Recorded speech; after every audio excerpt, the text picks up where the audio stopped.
विश्वास नहीं होता, एक स्त्री ने वध कर दिया धूम्रलोचन का। महाशक्तिशाली महायोद्धा धूम्रलोचन का वध एक स्त्री कैसे कर सकती है? कैसे कर सकती है? ये कैसे संभव है? जिस सत्य को आप नकार रहे थे वो आपने सुग्रीव के मुख से भी सुन लिया असुर महानायक। अब तो अपने हट को त्याग दीजिए। आप देवी कौशिकी से उलझने की भूल मत करिए।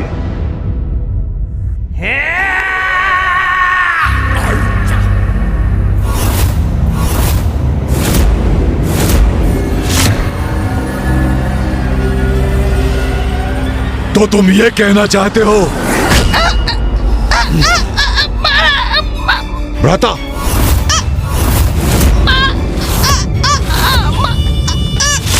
अत्यंत शक्तिशाली महायोद्धा सेनापति धूम्रलोचन का वध एक तुच्छ अबला नारी के हाथों हुआ और तुम मुझे यह समझाने का प्रयास कर रहे हो? तुम्हारी बुद्धि क्या भ्रष्ट हो गई है और तुम ये समझ रहे हो कि मैं तुम्हारे मिथ्या कथन पर विश्वास करूंगा? तुम्हारे कपट वचनों से मैं भ्रमित हो जाऊंगा। तुमने ऐसी कल्पना भी कैसे की? हाँ, मैं सत्य कह रहा हूँ महाराज। वो नारी अवश्य है पर अबला नारी नहीं। प्रचंड शक्तिशाली है, स्वामिनी है वो। उसने आपके लिए भी एक संदेश भेजा है। संदेश? कैसा संदेश? भ्राता शुंभ, इसे मुक्त कीजिए ताकि हमें ज्ञात हो सके कि क्या संदेश लेकर आया है।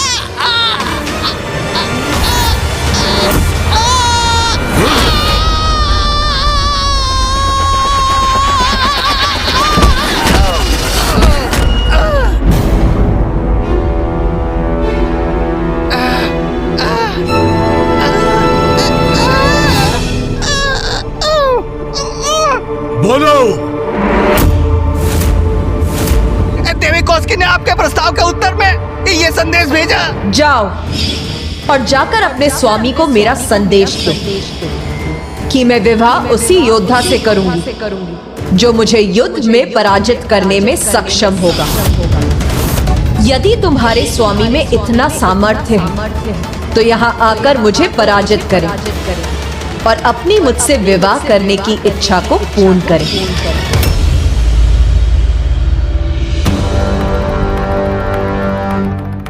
युद्ध करेगी वो स्त्री भ्राता शुंभ से? ये संदेश भेजा है उसने। देवी शक्ति से युद्ध का परिणाम तो भयंकर ही होगा। भ्राता शुंभ, ये संदेश नहीं है, ये तो चुनौती है उसकी आपके लिए। प्रतीत होता है ये स्त्री चतुराई कर रही है। उसने ये प्रपंच इसलिए रचा ताकि वो स्वयं को आपसे ऊपर रख सके। जात है उसे, अत्यंत सौंदर्य संपन्न है वो, बस उसी का अहंकार दर्शा रही है। ये क्या कह रहे हैं सभी? क्या इन्हें अभी भी यह आभास नहीं हुआ कि असुर महानायक शुंभ का वहां जाना स्वयं अपने विनाश को आमंत्रित करने के समान है? मुंड से सर्वथा मैं सहमत हूं। वो तो आप पर अपना प्रभाव स्थापित करने की क्रीड़ा कर रही है महाराज शुंभ। यह कोई क्रीड़ा नहीं है। मेरी दृष्टता क्षमा करें, किंतु इस संपूर्ण घटनाक्रम में ऐसा क्या है जो अभी भी आपको स्पष्ट नहीं हुआ है असुर महानायक शुंभ? सत्य हमारे समक्ष है। धूम्रलोचन का अंत हो चुका है। देवी कौशिकी ने उसका वध किया है और अब वो आपको युद्ध के लिए ललकार रही है। और आप अभी भी नहीं समझ पा रहे हैं कि वो कोई साधारण स्त्री नहीं है, अपितु पराअंबा है। मैं तो आपको कब से यही समझाने का प्रयास कर रहा हूं कि उनसे उलझना उचित नहीं है, क्योंकि जो दुर्दशा आज धूम्रलोचन की हुई है वो कल हम सबकी भी हो सकती है। और मैं तुम्हें कितनी बार समझा चुका हूं रक्तबीज कि मैं असुर महानायक शुंभ किसी स्त्री के समक्ष नहीं झुकूंगा। किसी अबला नारी का शरणागत कभी नहीं बनूंगा मैं, कभी नहीं, कदापि नहीं।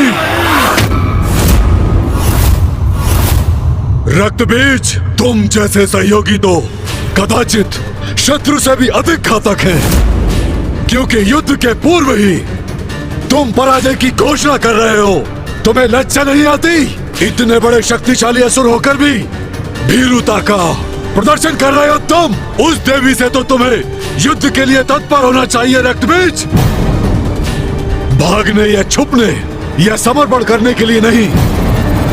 यदि यह स्त्री क्रीड़ा की इच्छुक है तो मैं इसके साथ क्रीड़ा अवश्य करूंगा, परंतु ये क्रीड़ा उसके नहीं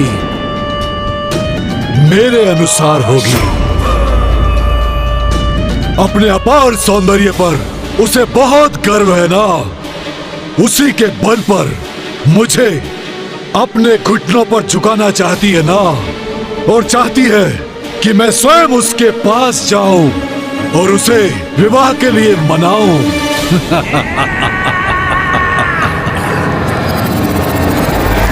मैं मिटा दूंगा उसका गर्व, उसे अपने आदेशों का पालन करना सिखाऊंगा।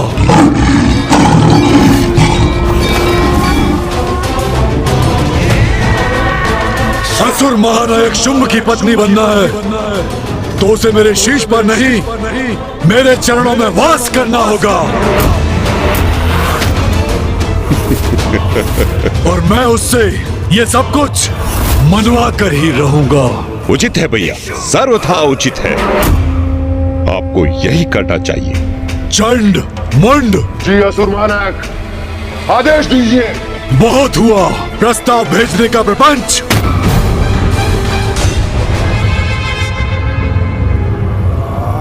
जाओ और उस नारी को बंदी बना कर लाओ मेरे समक्ष यहाँ, और उसे स्वीकार हो या अस्वीकार, मैं उसे बलपूर्वक विवाह करके ही रहूंगा।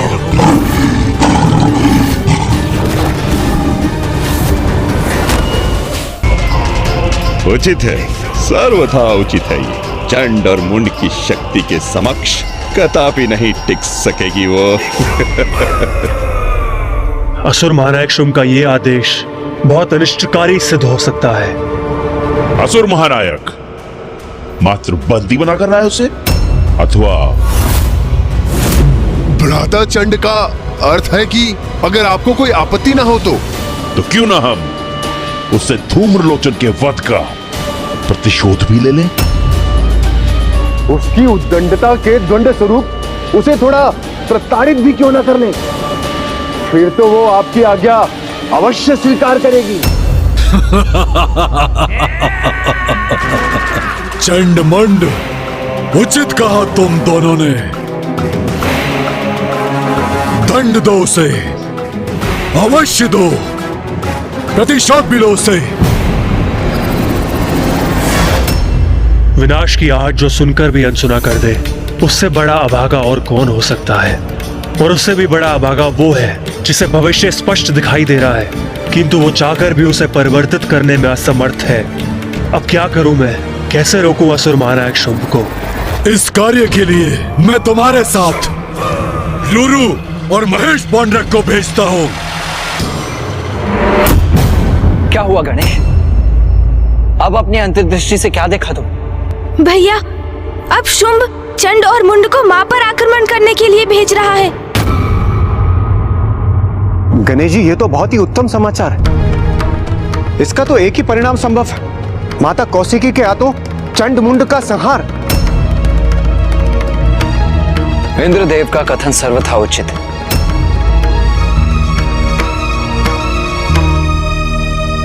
किंतु तुम क्यों चिंतित प्रतीत हो रहे हो गणेश? चंड और मुंड की शक्तियों से तो हम भली भांति परिचित हैं भैया, किंतु शुंभ ने अन्य दो असुरों का भी आवाहन किया है, रुरु और महेश पौंडरक।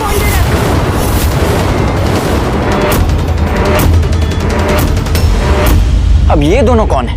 ये तो मुझे भी ज्ञात नहीं है भैया, किंतु शीघ्र ही उन दोनों का भी पूर्ण परिचय ज्ञात कर लूंगा मैं।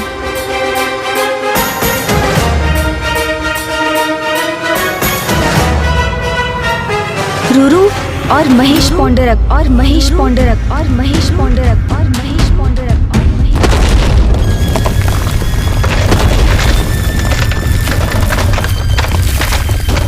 रुरु रुरु रुरु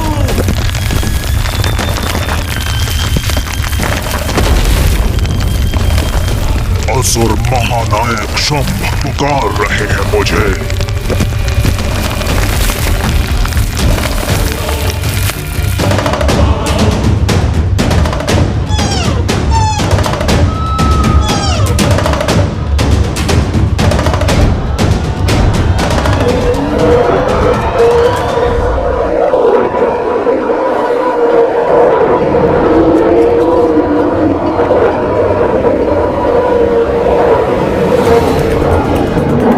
असुर महानायक शुंभ, आपने आवाहन किया है मेरा।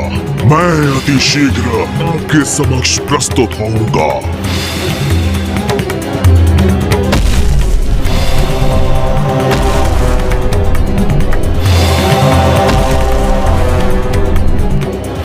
महेश पौंडरक महेश पौंडरक महेश पौंडरक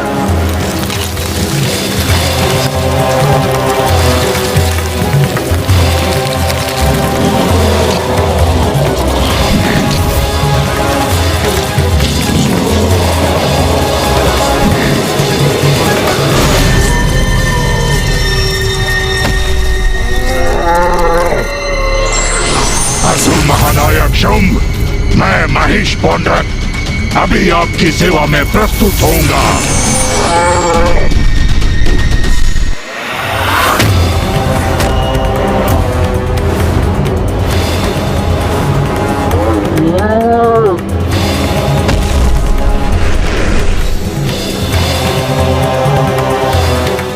महेश पौंडरक,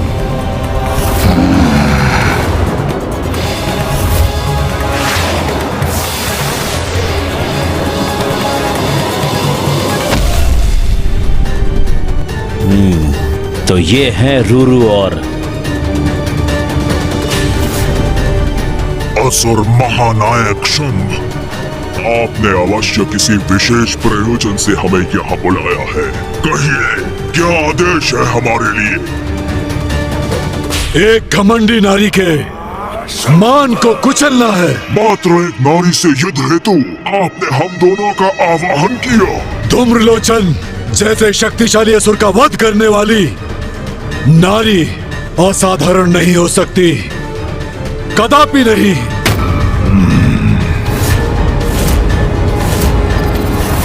क्या? ये क्या सुन रहा हूँ मैं? उसने असुर सेनापति धूम्रलोचन का वध कर दिया।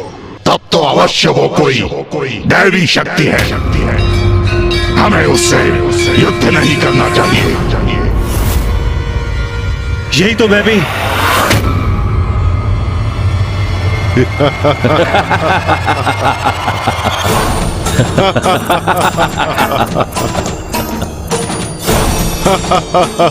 यहाँ कोई प्रयास हो रहा है क्या, जो तुम हंसने लगे हो? नहीं असुर महानायक, किंतु मैंने तो आपसे पूर्व ही कहा था कि उस दुष्ट नारी को उचित पाठ सिखाने के लिए चंड और मुंड ही पर्याप्त हैं।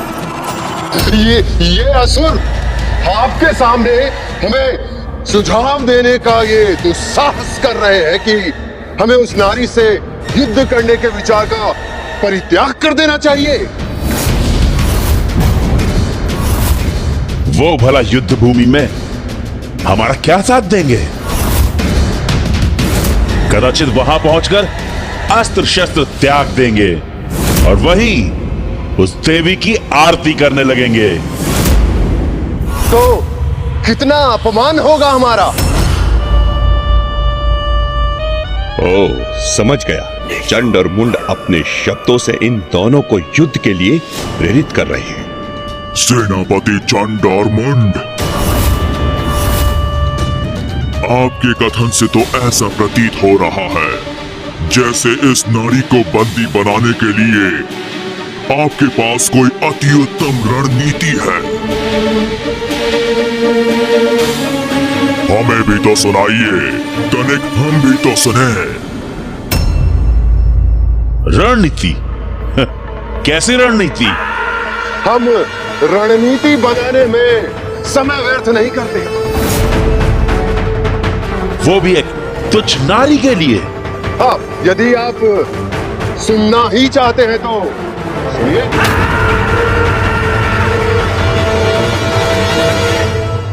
जैसे ही हम उस स्त्री के निकट पहुंचेंगे, हम उसे एक अंतिम चेतावनी देंगे जो उसके लिए समर्पण कर हमारी बंदी बन हमारे साथ आने का अंतिम अवसर होगा।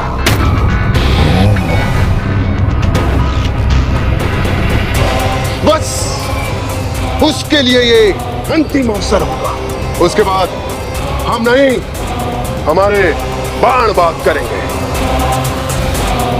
क्योंकि मुंड और मैं उस पर बाणों की ऐसी बौछार करेंगे कि वो उनसे आहत होकर लहूलुहान हो जाएगी।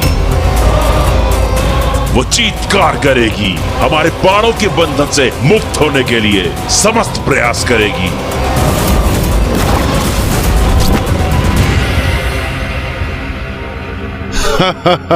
अपने कोमल कोमल हाथों से अपने बाणों को हटाने का प्रयत्न करेगी। तब मैं और चंड उस पर अपने विद्युत पाश फेंककर बंदी बना लेंगे। फिर हम अपने विद्युत पाश खींचेंगे जिससे वो बाणों के मध्य से होते हुए ऊपर की ओर उठेगी, जिससे उसे अपार पीड़ा होगी और वो चित्कार करेगी और उसकी चित्कार उन पर्वतों में गूंज उठेगी और उसकी वो चीत्कार की गूंज हमें अत्यंत आनंद देगी। फिर उसे मैं पुनः पृथ्वी पर फेंकूंगा और मैं उसके केश थाम लूंगा। वो रुदन करेगी, सिसकियां भरेगी और तब हम उसके भयभीत आतंकित आंखों में देखकर गर्जना करेंगे और उससे कहेंगे कि देखा तुमने हमारे असुर महानायक शुंभ के प्रस्ताव को अस्वीकार करने का परिणाम।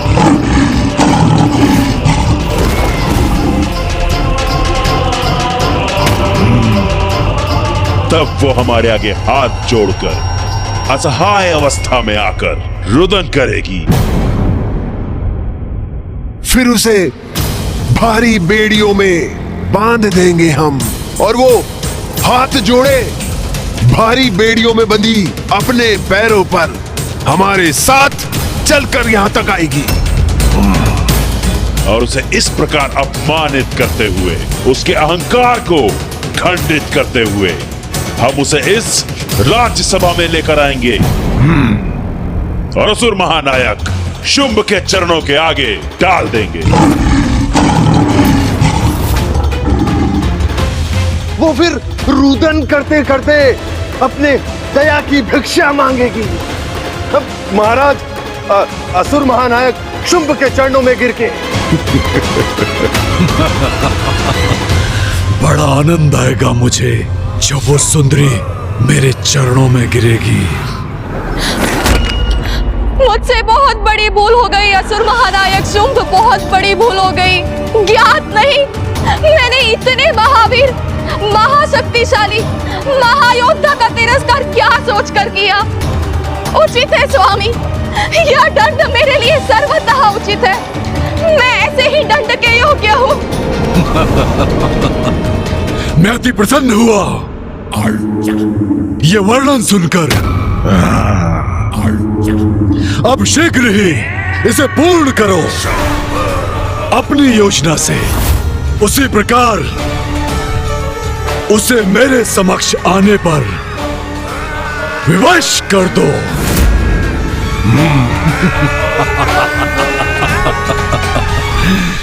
जाओ।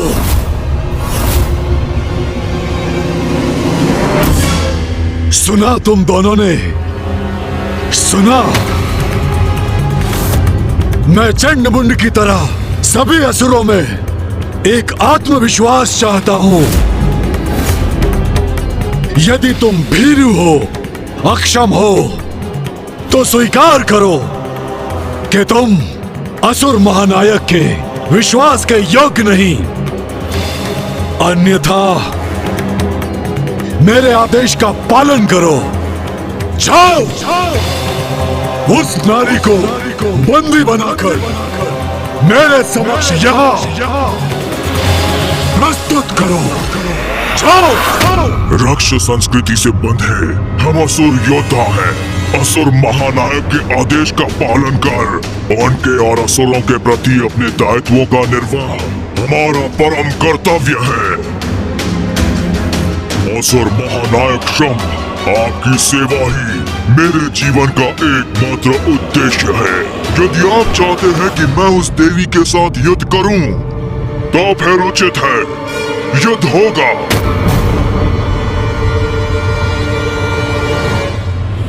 रूरू ने असुर महानायक के प्रति अपनी निष्ठा प्रकट कर दी।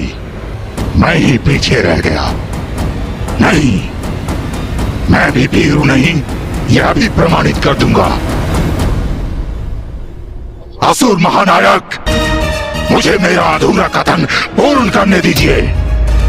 यदि उस नारी के पास दैवीय शक्तियां भी हैं, तो मैं क्रीड़ा कर उसे सताऊंगा और तब उसे मैं दंडित करूंगा, यदि आपकी अनुमति हो तो।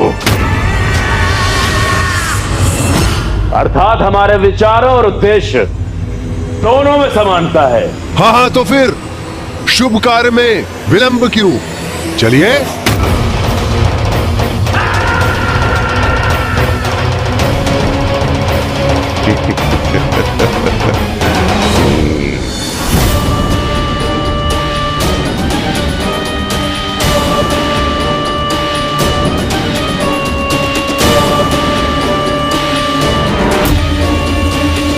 यहाँ जो भी हो रहा है उचित नहीं है।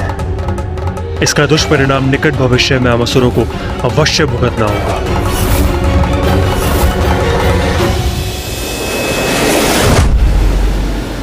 कितना मूर्ख है ये शुंभ। रक्त बीज रूरू महिष पौंड्रक ने उसे समझाने की कितनी चेष्टा की, किंतु उसे चेतावनी तक दी कि मां के विरुद्ध जाने का भयंकर परिणाम होगा, किंतु फिर भी उसने अपने असुरों को मां के साथ लड़ने भेज दिया। ये सब तो माँ की ही लीला है भैया। उन्होंने मुझे धूम्रलोचन को उनके निकट लाने का जो उत्तरदायित्व सौंपा था, वो मैंने पूर्ण किया। अब शेष इसी प्रकार से धूम्रलोचन के वध के पश्चात चंडमुंड का भी भयंकर परिणाम होने वाला है।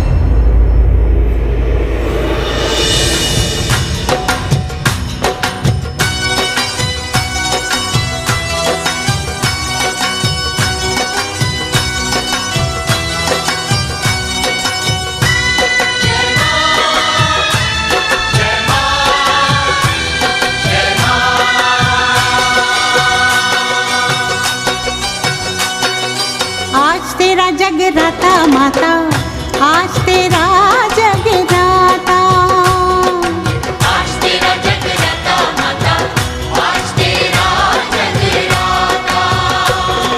जगमग करती पावन ज्योति, हर कोई शीश झुकाता।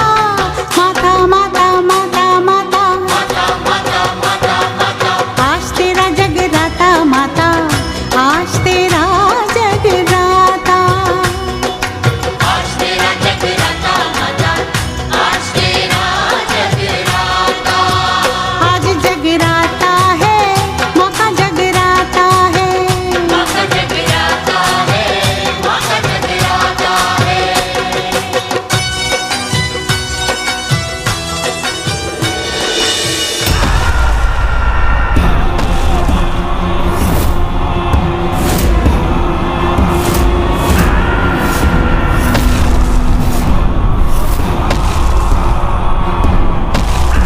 अब ये कैसे दूध भेजे हैं शुंभ ने?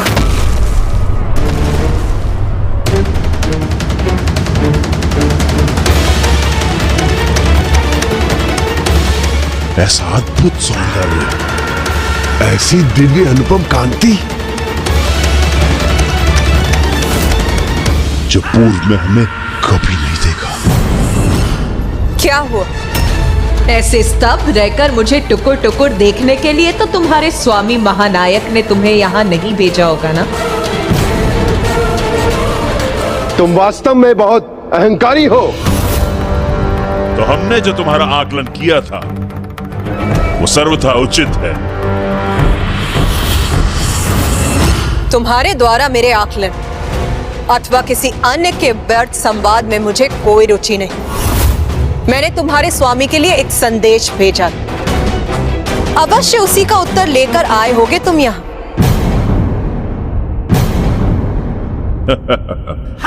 तुम्हें क्या वास्तविक में ऐसा लगा कि तुम्हारी इस तुच्छ सी चुनौती का उत्तर देंगे असुर महानायक? हाँ, सुनो, अब अपना ये स्वांग त्याग कर चलो हमारे साथ।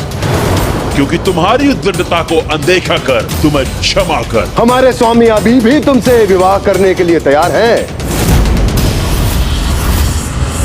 तुम्हारे इस कथन में तो कुछ भी नवीन नहीं। ये तो उस असुर ने भी कहा था जो तुमसे पूर्व यहाँ आया था। उसका क्या परिणाम हुआ ये तो तुम्हें ज्ञात ही होगा। कदाचित इसीलिए इतनी विशाल सेना लेकर तुम इतनी सी बात कहने यहाँ आए। इस अभिमानी नारी को हमारी सेना के सामर्थ्य का आभास नहीं है। ये तो हमारी बातों को वायु में उड़ा रही है।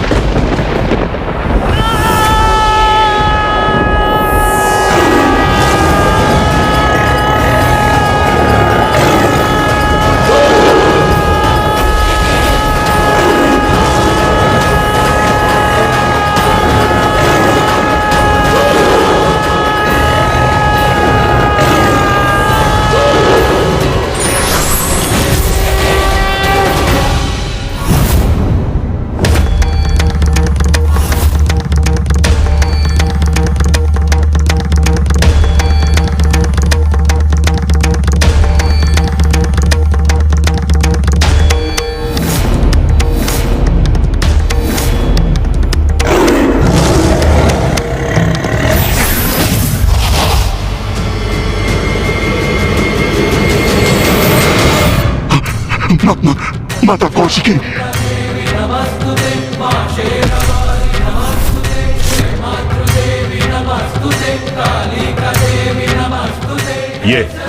ये क्या कर रहे हो तुम दोनों?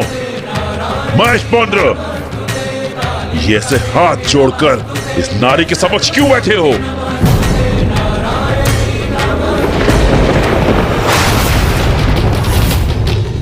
आपने हमें यह तो बताया ही नहीं कि जिनसे हम युद्ध करने यहाँ आए हैं वो और कोई नहीं, स्वयं जगत जननी माता कौशिकी है। नहीं बताया तो क्या हुआ? नाम में क्या रखा है? शत्रु का नाम तो कुछ भी हो सकता है। ऐसा मत कहिए, वो कुपित हो जाएंगी, क्योंकि उनके प्रति बहुत ही दृढ़तापूर्ण है आपके ये वचन। ये क्या कह रहे हो तुम? असुर महानायक के सामने तो बहुत बड़ी बड़ी बातें कर रहे थे तुम।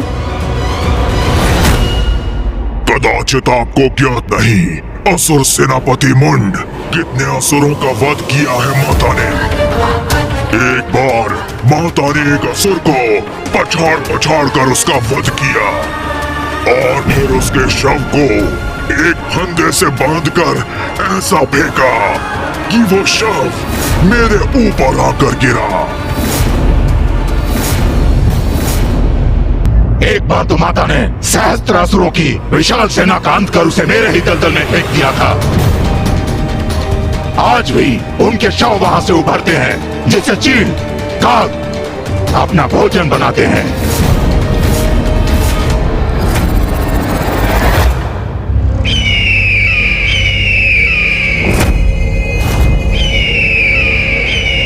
अरे, इन्होंने नाम लिया नहीं और ये प्रस्तुत हो गए। ऐसी सुंदरी इतनी भयंकर कैसे हो सकती है? किंतु आकाश में इन गिद्धों और चीलों के अवतरित होने का और क्या अर्थ समझूं मैं? ये तो अत्यंत शक्तिशाली प्रतीत होती है। तभी तो रुरु और महेश पौंड्रक भयभीत दिखाई दे रहे हैं। कदाचित लौटना चाहिए हमें यहाँ से, तभी हम सुरक्षित रहेंगे।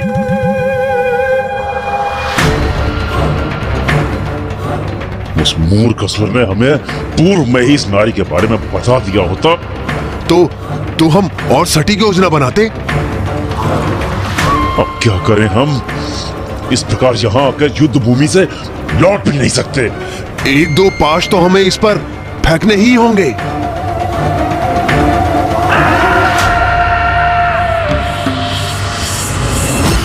इसके महिमा मंडल से हम भयभीत नहीं होंगे। जो भी है ये है तो एक नारी ही ना।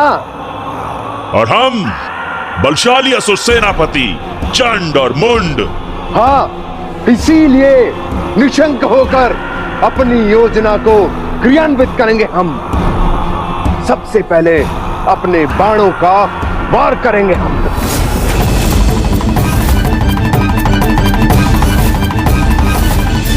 देवी अवश्य तुम्हारे बाणों को नष्ट भ्रष्ट कर देंगी। ये इतने विश्वास से कह रहा है तो क्या ये सत्य है? क्या ये वास्तव में हमारे बाणों को नष्ट कर देगी? हम दोनों तो माँ के विरुद्ध जाकर उनसे नहीं लड़ रहे, किंतु आप दोनों को योद्धाओं का धर्म निभाना ही चाहिए। जैसा आपने असुर महानायक के राजभवन में कहा था, वैसे ही अपना पाश फेंककर इन्हें बंदी बनाने का प्रयत्न कीजिए। जिन्हें वो अवश्य चीर देंगे। ये किसे भेज दिया असुर महानायक ने हमारे साथ? हमारा साहस बढ़ाने आया है ये, अथवा उसे खंडित करने? नहीं, इन दोनों को अनसुना करना होगा हमें। मूर्ख असुरों, मुझसे युद्ध करने आए हो तो युद्ध करो। ऐसे भीरू बन के क्यों खड़े हो? आओ, युद्ध करो मुझसे।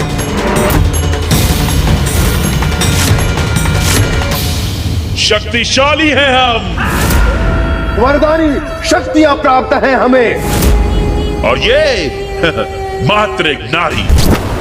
इसे तो हम अपने वश में कर सकते हैं। इसने उन असुरों को पराजित किया होगा जो बल में हमसे कम होंगे। हाँ, हम तो अति बलशाली असुर चंड और मुंड हैं। असुर सैनिकों, यही है वो अहंकारी नारी जिसने हमारे असुर सेनापति धूम्रलोचन का वध किया था। यही है वो नारी जो बार बार हमारे असुर महानायक का अपमान करती है। जाओ सैनिकों, जाकर अपनी शक्ति का परिचय दो, उचित पाठ पढ़ाओ और खींच के लाओ इसे हमारे कदमों में।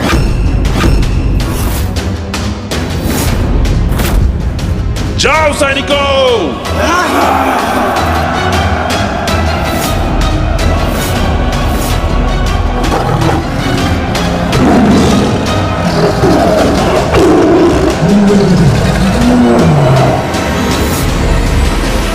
अब चंड और मुंड ने अपनी समस्त सेनाओं को मां पर आक्रमण करने के लिए भेज दिया है। कितने भीरू हैं ये दोनों। मां से स्वयं युद्ध करने के स्थान पर अपने सैनिकों को मृत्यु के मुख में प्रविष्ट कर दिया उन्होंने। मैं यहां खड़े रहकर ये सब होते हुए नहीं देख सकता। मैं अभी जाकर उस असुर सेना का विनाश कर दूंगा।